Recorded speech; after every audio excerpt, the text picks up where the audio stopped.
오늘 말씀은 말라기 3장 13절부터 18절까지입니다.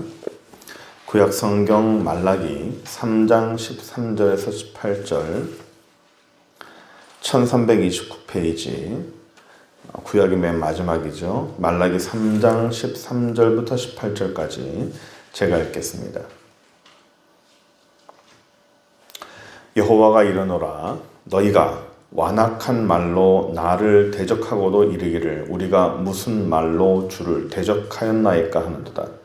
이는 너희가 말하기를 하나님을 섬기는 것이 헛되니 만군의 여호와 앞에서 그 명령을 지키며 슬프게 행하는 것이 무엇이 유익하리요. 지금 우리는 교만한 자가 복되다 하며 악을 행하는 자가 번성하며 하나님을 시험하는 자가 화를 면한다 하노라 함이라. 그때 여호와를 경외하는 자들이 피차 말하매 여호와께서 그것을 분명히 들으시고 여호와를 경외하는 자와 그 이름을 존중히 여기는 자를 위하여 여호와 앞에 있는 기념책에 기록하셨느니라. 만군의 여호와가 이르노라 나는 내가 정한 날에 그들을 나의 특별한 소유로 삼을 것이요 또 사람이 자기를 섬기는 아들을 아낌같이 내가 그들을 아끼리니 그때 너희가 돌아와서 의인과 악인을 분별하고 하나님을 섬기는 자와 섬기지 아니하는 자를 분별하리라. 아멘.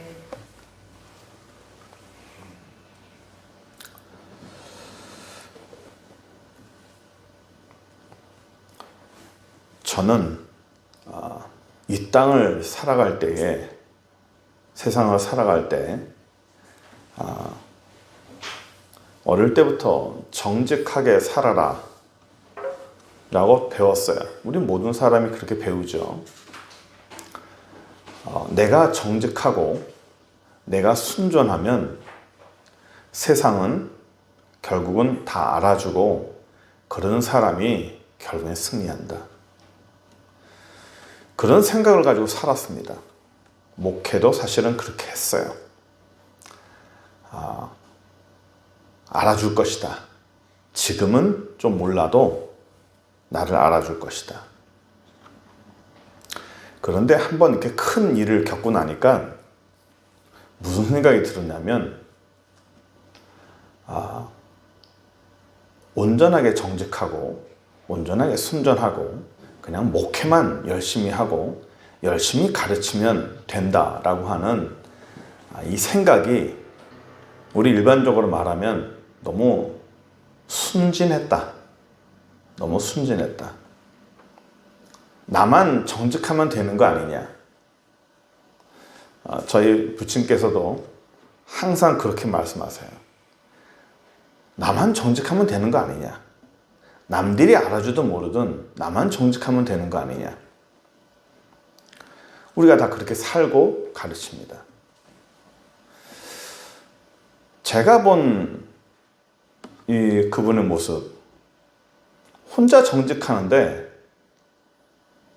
맨날 당하고 사시는 것 같았어요. 거짓말하는 사람한테 항상 당하고 악한 사람한테 항상 뒤치기 당하고 오늘날 봐도 우리의 항상 질문은 그래요. 과연 이 땅을 살아갈 때 온전하게 정직함과 온전하게 순전한 마음으로 살 수 있겠느냐. 우리는 자녀들에게도 정직하게 살라고 말합니다. 바르게 살라고 말합니다. 그런데 나이가 들어감에 따라서 저는 저희 자녀들에게 다른 말을 했어요. 너무 정직한 것은 그건 어리석은 거다. 정직한 것이 좋지만 무조건 내 속을 다 들여다보이는 것은 좋은 것이 아니다. 지혜로운 것이 아니다. 이 땅을 살아갈 때 정직함만으로 살 수 있나요? 이 땅에 사는 사람들이 정직하게 순수하게 노동으로만 돈을 벌 수 있는 사람이 얼마나 될까요? 얼마 전에 이 뉴스가 하나 나왔어요. 서울에서 집을 가진 사람은 무리를 해서라도 집을 가지고 융자를 해서라도 집을 갖고 있는 사람은 25억의 자산가가 됐고, 그런 거 필요 없다. 이 땅에는 나는 재산 갖고 갖는 거 같지 않다. 나는 재산 갖고 싶지 않다. 해서 집을 갖지 않고 전세나 월세로 사는 사람은 서울에서 5억 이하의 자산을 가졌습니다. 결과적으로 나는 이 땅에서 집을 갖고 싶지 않다라고 하는 사람들은 절대로 돈을 벌어서 집을 가질 수 없는 그런 상황이 돼버렸어요. 세상이 악하게 돌아간다는 생각 안 해보셨습니까? 너무 악하다. 어떻게 저렇게 악한 사람들이 돈을 저렇게 잘 벌 수 있을까? 왜 하나님은 저렇게 악한 자들을 가만 놔둘까? 반면에 하나님 앞에 신실하게 살려고 노력하는 사람들이 왜 저렇게 고난을 많이 받지? 하나님 앞에 믿음 생활 잘하려고 하는 사람들은 왜 저렇게 힘든 일이 자주 생기고 병이 생기고 가정에 우환이 생기고 그런 일이 자꾸 생기는 반면에 정말 악을 행하고 세상이 두렵지 않게 사는 사람들은 돈을 너무 잘 버는 거예요.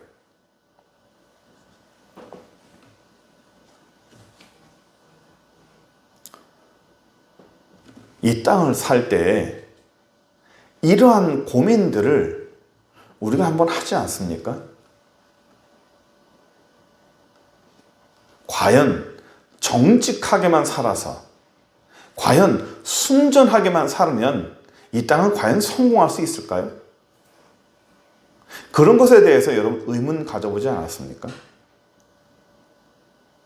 이 사회가 구조적으로 문제가 됐었어요. 그래서 반란도 일어나고 많이 일어났었죠. 사회 문제인가요? 구조적인 문제인가요? 그래서 어느 일부 사람들이 하는 말처럼 이 사회에 구조적인 문제가 생겼기 때문에 우리는 이 모든 사회를 깨부셔가지고 결국은 기득권 세력을 무너뜨려서 우리가 그 기득권 세력을 차지해야 된다라고 말하는 그런 사람들의 말처럼 항상 부셔버리고 이 모든 체계를 부셔버려서 올라가야 됩니까? 많은 사람들이 의문을 가지고 많은 사람들이 불평을 가집니다. 특히 사회가, 세상이 악할수록 악한 자가 돈을 많이 벌고 잔머리 많이 굴리고 편법에 능한 자들이 돈을 많이 버는 세상이 된다면 정직하게 순전하게 우직하게 그 길만 갔던 사람들은 그 모습에서 벗어나지 못하는 그런 악순환이 벌어지잖아요. 시편의 73편 4절 5절 시편의 아삽이라는 사람이 이런 말을 합니다. 시편 73편 4절 5절입니다. 그들은 죽을 때에도 고통이 없고 그 힘이 강건하고 사람들이 당하는 고난이 그들에게는 없고 사람들이 당하는 재앙도 그들에게는 없다. 예수 안 믿는 사람 말해요. 내 생각엔 악을 행하는 자들은 병을 들어야 되고 그들은 고통스럽게 죽어야 되고 그 악에 대한 분명한 대가를 치러야 되는데 더 잘 산다는 거예요. 그래서 이 아삽이라는 시편 기자가 73편 2절 3절에 이렇게 얘기합니다. 그래서 나는 이런 모든 것을 보면서 넘어질 뻔했대요. 나의 걸음이 미끄러질 뻔했대요. 왜 그랬느냐? 내가 악인의 형통함을 보고 오만한 자를 질투했다는 거예요. 내가 넘어질 뻔했어요. 내 발이 미끄러질 뻔했어요. 시험 들었다는 거죠. 왜 그럴까요? 왜 악한 자들이 잘 되냐는 거예요. 하나님이 살아계신다면 악한 자들이 안 돼야 되고 하나님을 믿고 순전하게 사는 사람들이 하나님의 축복을 받고 잘 살아야 되는데 왜 이런 일들이 자꾸만 이상하게 역기능적으로 나타날까라는 겁니다. 이런 것 때문에 수많은 사람들이 질문을 합니다. 그리고 어떤 사람들은 교회를 떠나요. 나를 안 도와주고 악한 사람들을 도와주는 하나님, 나 안 믿을랜다. 내가 예수 믿어서 좋은 게 뭐냐? 시험만 더 드는 거 아니냐? 악한 자들은 예수 안 믿어도 잘 나가는데 난 예수 안 믿을랜다 하고 떠나요.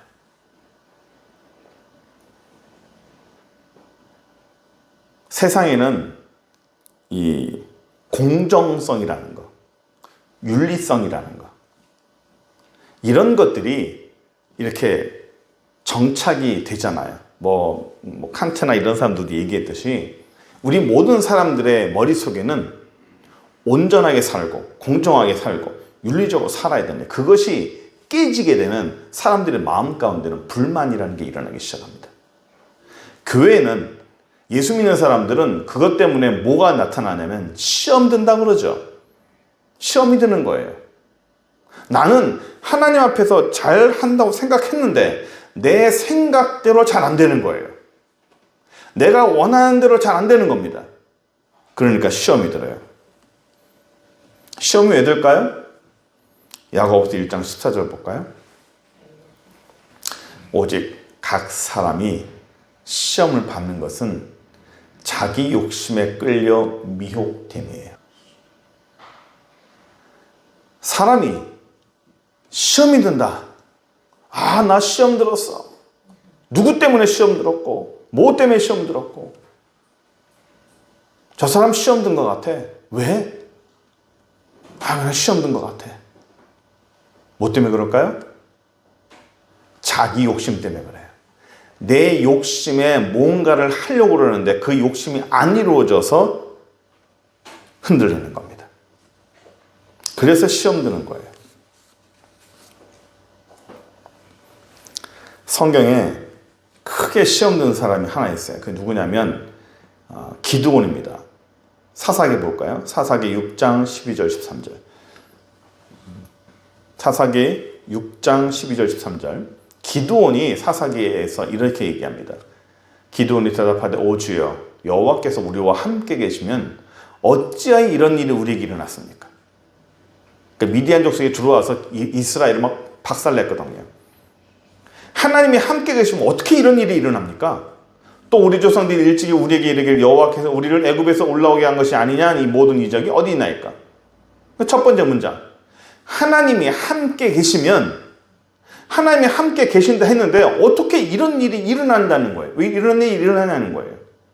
하나님이 살아계시는데 어떻게 악한 자들이 저렇게 흥황할 수 있으며 하나님이 살아계시는데 믿음으로 사는 사람들이 왜 저렇게 넘어지느냐라는 겁니다. 이것 때문에 기드온이 어떻게 됐어요? 시험 든 거예요. 하나님 앞에 화가 났어요. 왜 하나님 앞에 신실하게 살려고 하고 노력하는 사람들이 하나님을 안 보호해 주냐는 겁니다. 하나님 앞에 순전하게 살려고 하면 하나님이 보호해 줘야 되잖아요. 인도해 주셔야 되나요? 근데 보호를 안 해준다는 거예요. 하나님이 살아계시는데 왜 이런 일이 일어납니까? 라는 거예요.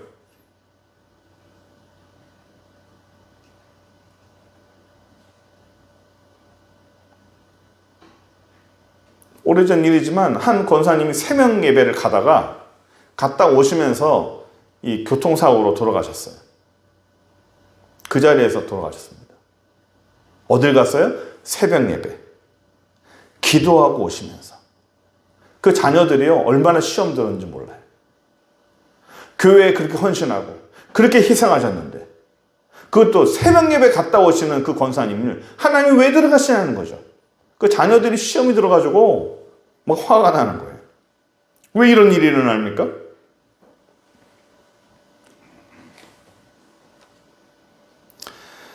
말라기 3장 14절 한번 봅시다.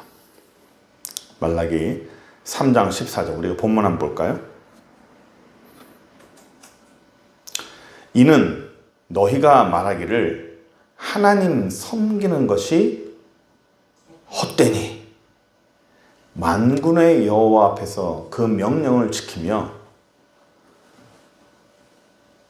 슬프게 행하는 것이 무엇이 유익하리요? 말라기 때 이스라엘 사람들이 얘기해요. 하나님 섬기는 게 헛되다.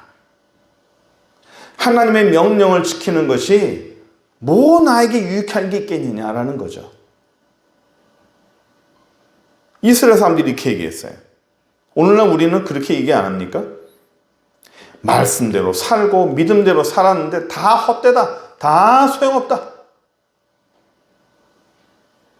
저는 이런 말을 직접 어떤 사람이 울면서 하는 얘기를 들었어요. 다 소용없습니다, 목사님. 믿음 생활 다 소용없습니다.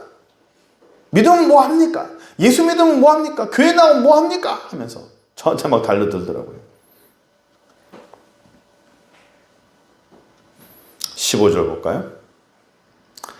지금 우리는 교만한 자가 복되다 하고 악을 행하는 자가 번성하고 하나님을 시험하는 자가 화를 면한다 하노라. 그 사람들이 얘기하는 거예요. 교만한 자가 복을 더 많이 받고 악을 행하는 자가 번성하고 있습니다. 왜 번성합니까?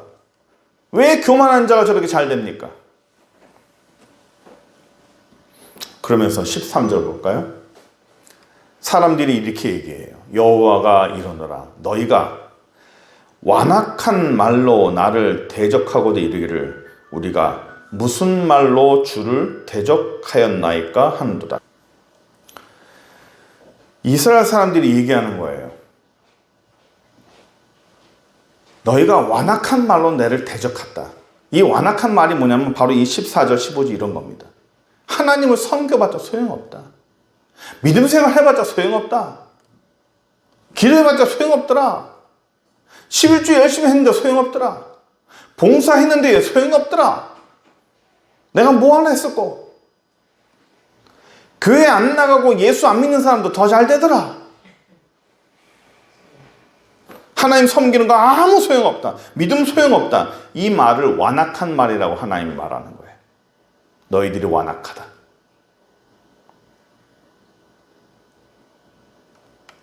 이 당시에 말라기의 환경이 어떤 환경이냐면 이스라엘 사람들이 포로에서 돌아와서 이스라엘을 회복하고 예루살렘을 회복하고 성전을 짓고 뭐 이렇게 다 했는데 중요한 것은 이 말라기 때 법궤가 없어요. 법궤가 어디로 가는지 없어요.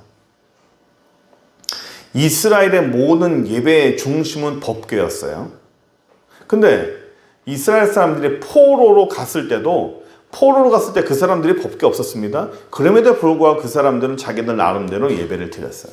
그런데 돌아와서 이스라엘 환경을 보니까 성전은 있는데 법궤도 없고 무언가 사람들이 혼란에 빠진 거예요. 하나님이 함께 계시는데 하나님이 함께 하시는 선민이라고 하는데 이 나라의 이민족이 왜 이렇게 됐을까? 왜 포로로 끌려갔고 이 민족이 왜 박살났고 예루살렘 성전이 왜 박살났고 하나님이 다스리시는데 하나님의 성전이 왜 깨지냐는 겁니다. 하나님이 눈 뜨고 살아계시는데 왜 하나님을 섬기는 이 자리가 이방 민족에 의해서 파괴되냐는 겁니다. 하나님이 살아계시는데 하나님은 왜 그걸 그냥 두고 보시냐는 겁니다.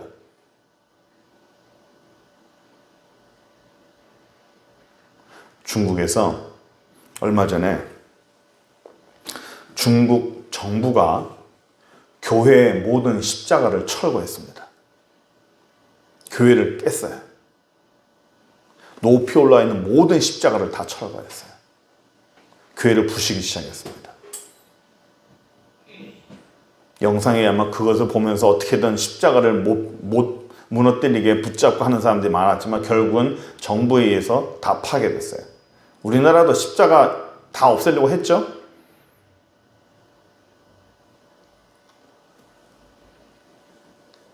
그 상황 속에서 거기서 두 가지 현상이 나타났어요. 무너지는 십자가와 무너지는 교회를 붙들고 어떻게든 신앙생활을 더 열심히 해야 되려고 하는 그런 예수 믿는 사람이 있는가 하면 일부 사람들은 어떻게 하나님을 섬기는데 하나님의 교회와 십자가가 저렇게 불타지고 불태워지고 무너지는 것을 왜 하나님은 가만두냐는 겁니다.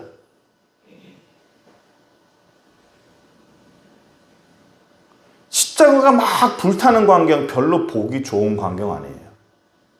세워진 십자가 크레인으로 막 무너지는 광경 별로 좋은 이 광경은 아닙니다. 하나님은 뭐 하시지? 하나님은 뭐 하시는 겁니까? 왜 그렇게 하셨을까요? 말라기 2장 17절에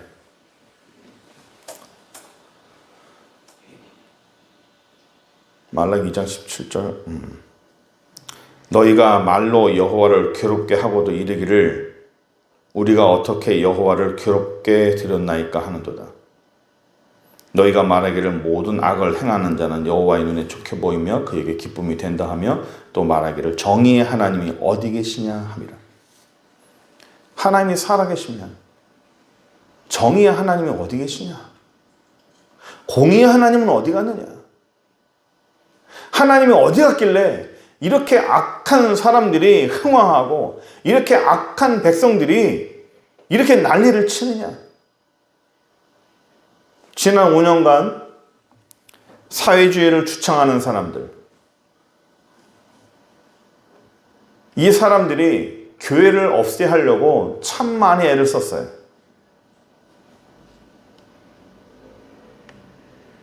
교회의 이미지를 실추하고 예수 믿는 사람들을 어떻게 깎아내리려고 참 많이 애를 썼습니다.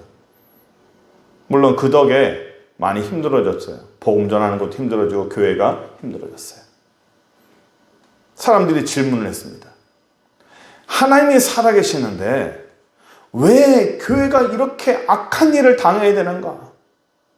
하나님이 살아계시는데 예수 믿는 사람들이 왜 이렇게 핍박을 당해야 되는가?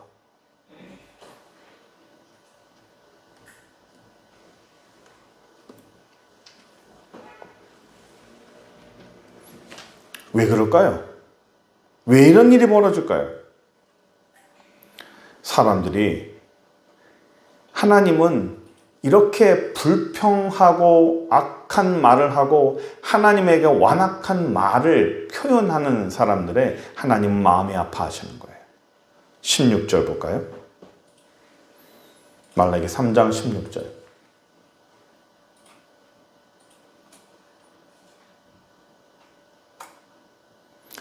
그때 여호와를 경외하는 자들이 피차에 말하매 여호와께서 그거를 분명히 들으시고 여호와를 경외하는 자와 그 이름을 존중히 여기는 자를 위하여 여호와 하나님의 기념책에 기록하셨느니라.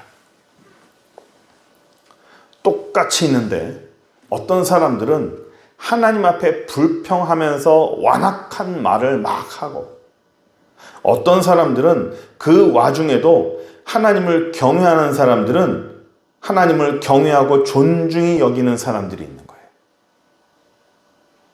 세상이 아무리 악해지고 세상이 아무리 망가지고 세상에 아무리 악한 자들이 득세를 하고 세상에 아무리 교만한 자가 흥황한다 할지라도 하나님을 진실하게 믿는 사람들을 하나님이 따로 보고 계신다는 겁니다.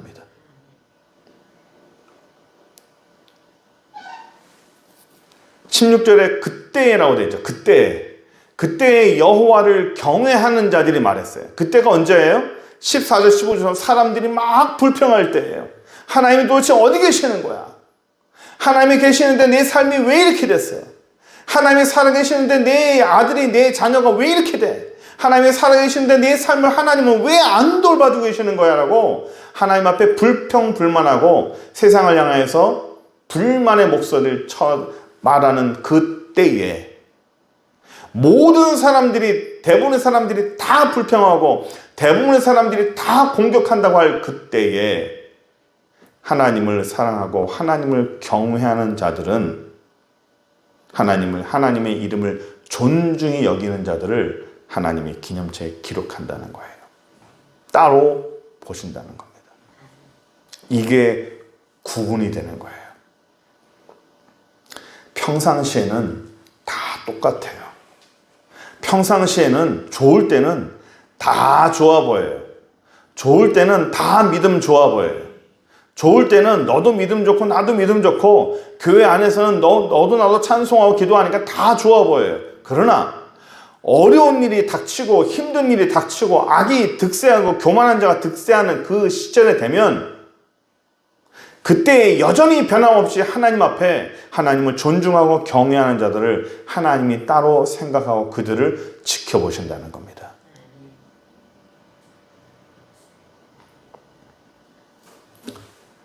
시편 기자처럼 시편 73편처럼 오래전에도 100년 전에도 200년 전에도 1000년 전에도 악이 득세하는 세상이었어요. 2000년 전에도 악한 자들이 교만한 자들이 득세하고 그들이 잘 되는 세상이었습니다. 변함없었어요. 그러나 여전히 이 세상은 하나님이 다스리시고 여전히 이 세상은 하나님의 사람들이 결국은 승리하고 하나님의 사람들이 결국은 이기게 됩니다. 아멘. 아멘.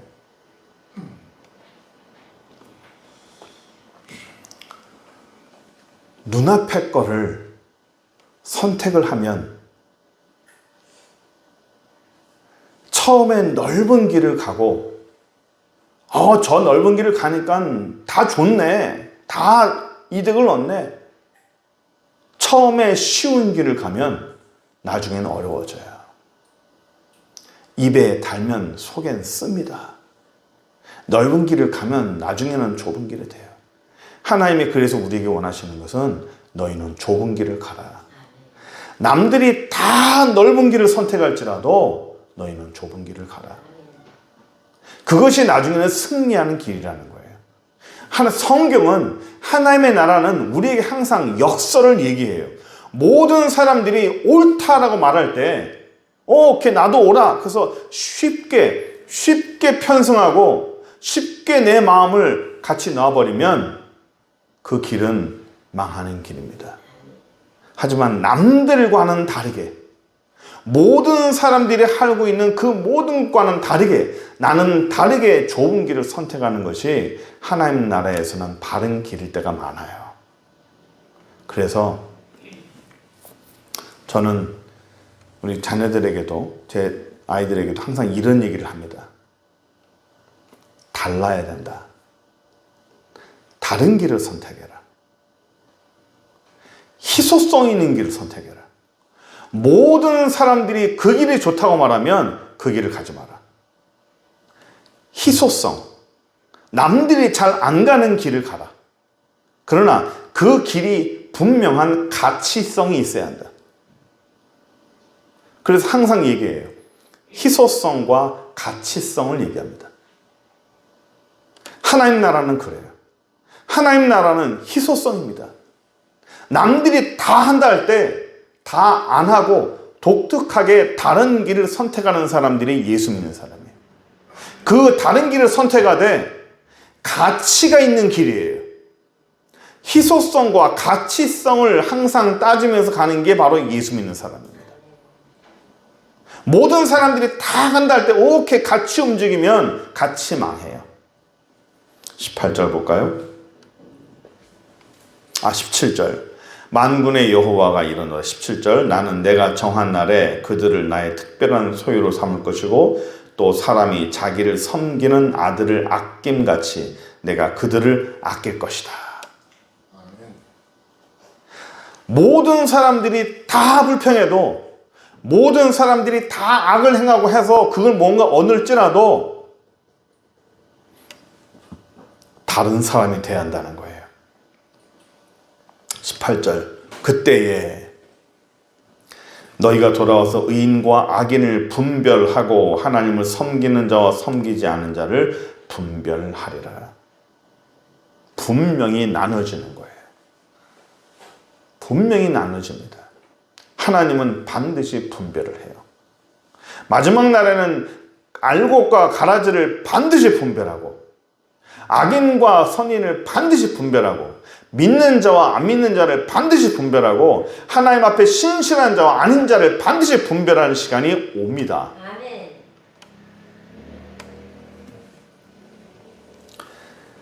하나님은 예나 지금이나 우리 모든 사람들은 똑같은 질문과 똑같은 의문점을 항상 가져요.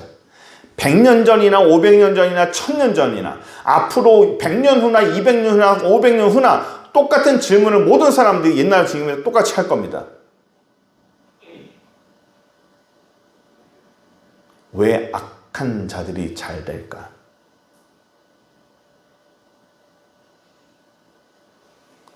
그들을 하나님은 내버려 두시고 예수 믿는 자가 하나님은 그런 와중에서도 예수 믿고 하나님 앞에 신실한 사람들을 하나님은 지켜보시고 그들을 선별하시고 그들을 기억하시고 그들을 생명책에 기록해 놓으신다는 겁니다. 몰라요. 73편의 기록처럼 아삽의 기록처럼 내가 내 발이 미끄러질 뻔했어요. 내가 넘어질 뻔했어요. 휘청했다는 거죠. 그 사람도 시편 기자 휘청했다는 거예요. 우리는 휘청 안 해요? 우리는 한번 흔들리지 않아요? 한 번도 안 흔들렸어요? 휘청할 때가 많죠.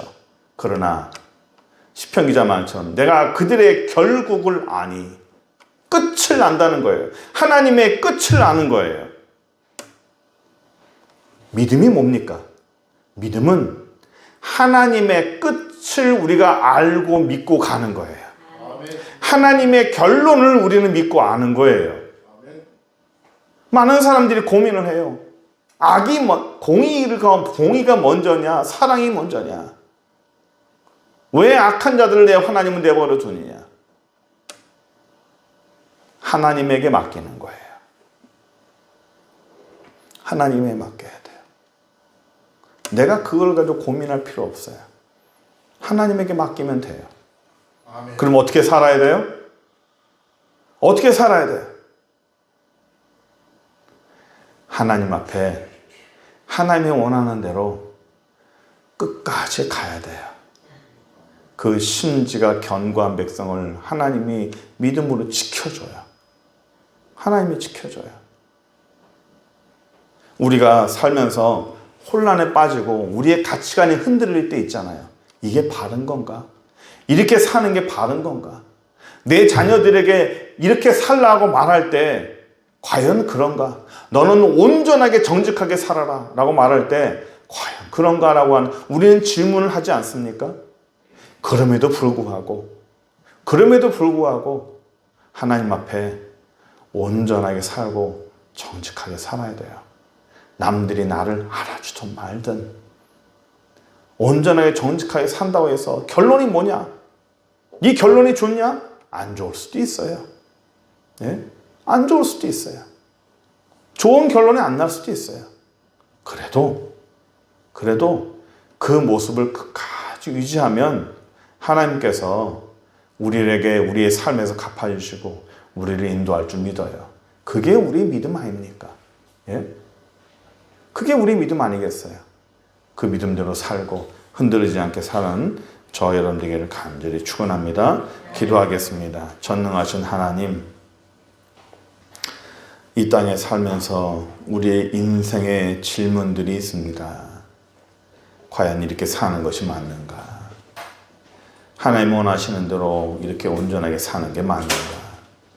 정직하게 살고 순전하게 살고 맨날 손해만 보면서 사는 것이 맞는가?